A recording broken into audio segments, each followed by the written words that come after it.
झा समस्त मिथिलावासी के सादर नमन करै छी और रंजना गीत संग्रह चैनल पर अहाँ सब गोटा के स्वागत करै छी। आइ एहि चैनल पर हम एकटा सुंदर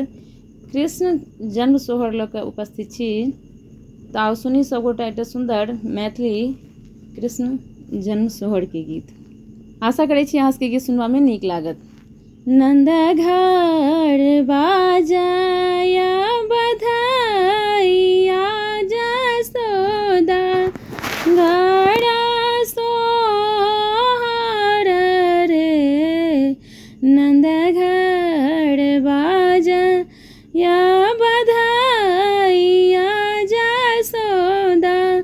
घड़ा सोहर रे ललन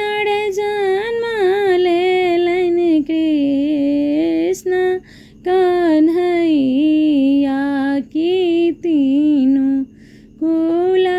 ताड़ल रे ललन जन्म लेलन कृष्ण कन्हैया की तीनों कुल ताड़ल रे आन तुनगरी सादागरीना नड़िया कटाबथुरे आन तु नगरी सादागरीना नड़िया कटाबथुरे ललन लाबथु सोना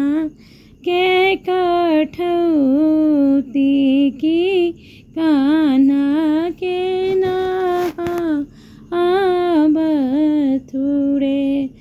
ललन लाबथु सोना के कठौती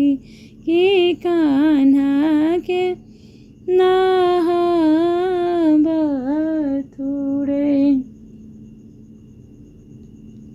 लाबथु सोना के मुकुट की मोड़ा पंख लागल रे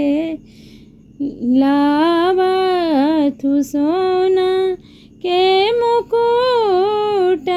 की मोड़ा पंख लागल रे ललन लाबथु पैरों के पैजनिया की कान्हा के पैरा बथुरे ललन लाबथु पैरों के पैजनिया कान्हा के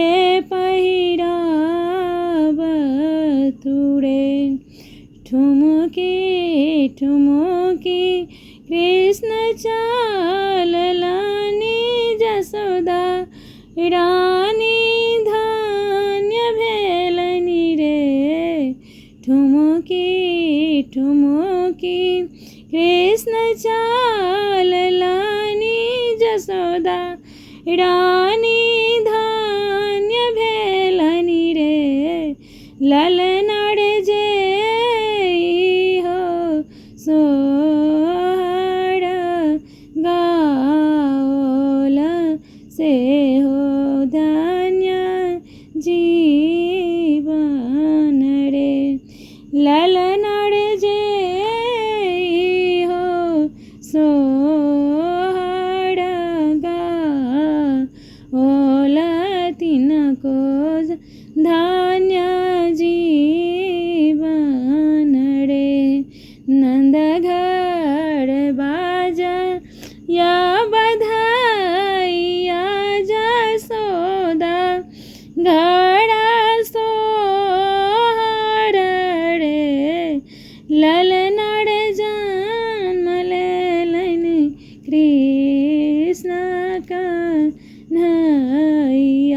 की तीनों